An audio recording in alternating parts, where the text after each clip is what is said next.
How many fingers am I holding up?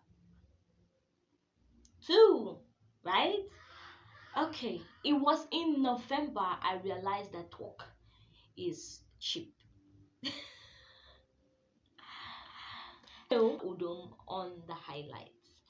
Here we look at the various messy, beautiful, intriguing parts of what it means to be a creative, an indie creative to be precise. And this is the November wrap.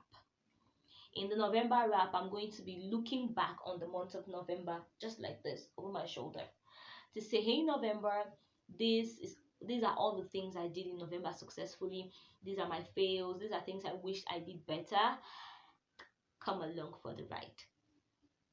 First things first, the weather. November. What was up with that weather you pulled? I mean, that stunt that you pulled.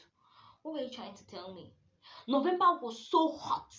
November, you were so hot. I had to literally be telling God, please, God, forgive my sins and just dial it down a notch. Dial down the sun a notch.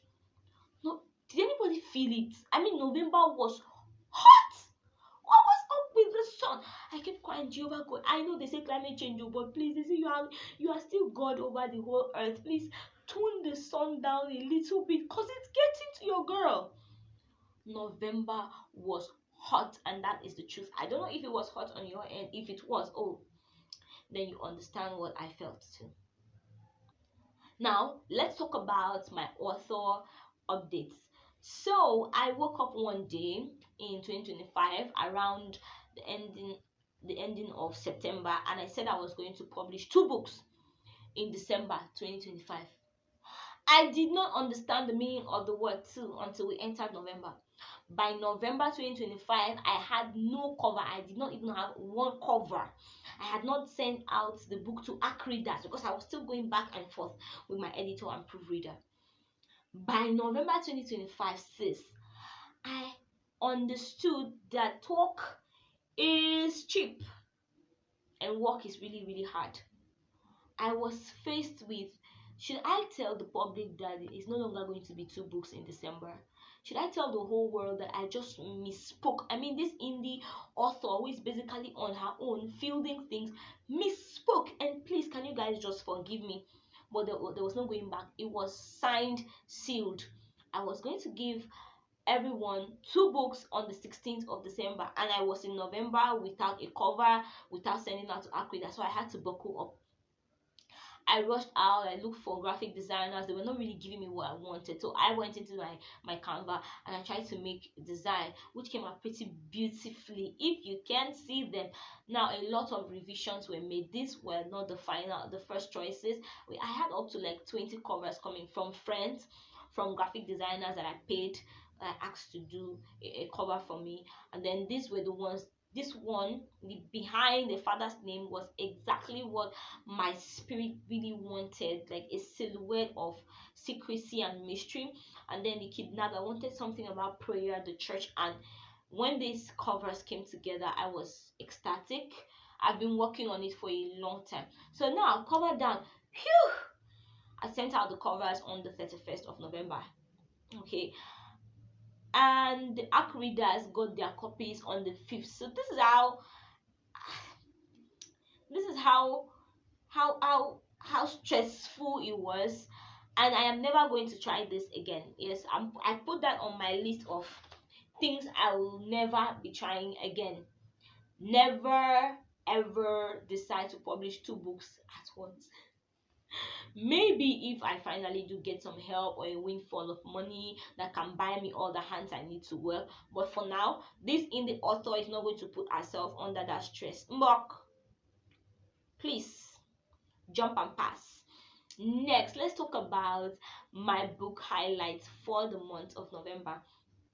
Coming on the back of the Nigerian Indie Book Fair, I got the book Bibi Ure by Toby Fadayiro, and it was a quick read. That's number one. I love quick reads. It was a quick read. It was straight to the point.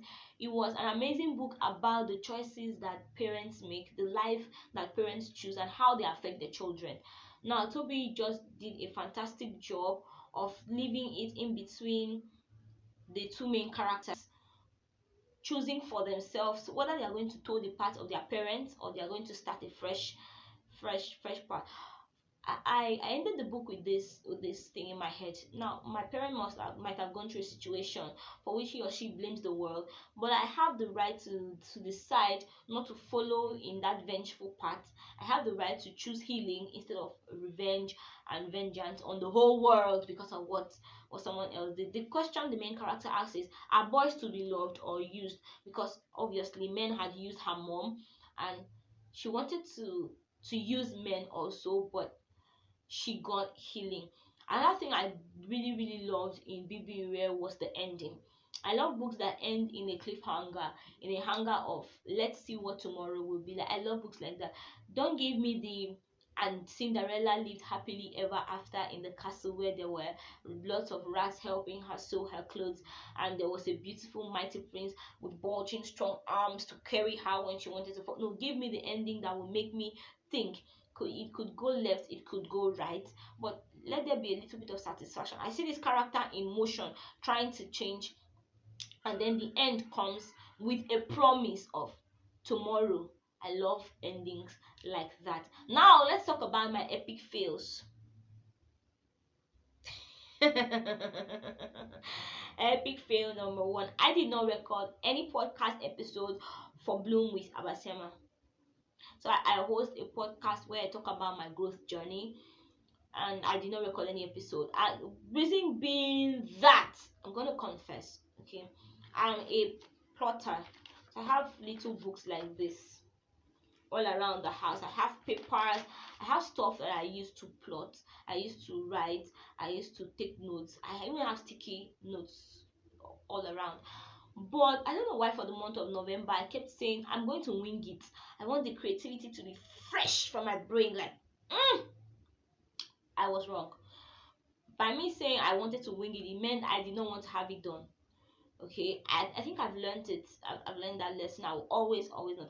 So I wanted the episode to be straight from my heart, and I kept telling myself, you're going to do an episode straight from your heart. You have so many things to talk about. We'll just sit down today and do an episode straight from the heart. And when it got to the time of doing the episode straight from the heart, I will be floundering. I said, okay, the inspiration is not coming today. Let's do it tomorrow. I'm going to record it tomorrow. It didn't come. Tomorrow and tomorrows and tomorrows. We have so many tomorrows, and now we're already in December. It's already the second week of December, right? So that was epic fail number one. Epic fail number two: I ate bread. So I am trying to stop eating bread after so many health brew her. I'm trying to stop eating bread. So although I counted it still as a victory, it was also an epic fail. So I had gone like 2 months minimizing the bread, and then I finally went 1 month, which was the month of October, without bread totally. And in the month of November, I thought I was going to cruise through the month of November totally without bread. But in the second week of November, I suddenly craved bread. I fell into my carnality, my human flesh, and I got bread.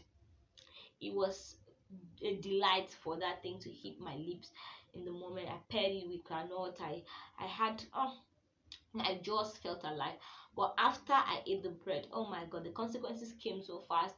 I felt so bad, I felt so horrible. That was epic fail number two. As a creator, the month of November felt like a petulant child. You know, when you take a child to the supermarket and the child does that crazy kids behavior, the month of November I felt like it needed a little bit of a spank on the bottom.